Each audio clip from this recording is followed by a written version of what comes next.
Hello, আসসালামু আলাইকুম সবাইকে। আজকে আমি আপনাদেরকে দেখাবো যে খুব কম খরচে আমি কিভাবে আমার পুরাতন মেশিনটাকে নতুন করে সাজালাম। তো দারাজ থেকে আমি স্টিকারটা অর্ডার করেছিলাম, এখন আমি সেটা আনপ্যাক করছি। স্টিকারটা খুবই কম প্রাইসে আমি পেয়ে গেছি।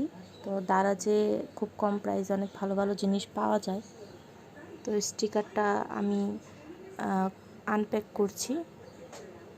ভিডিওতে আমি স্টিকারটা মেপেও দেখিয়ে দিয়েছি যে কতটুকু লম্বা আর কতটুকু চওড়া ছিল।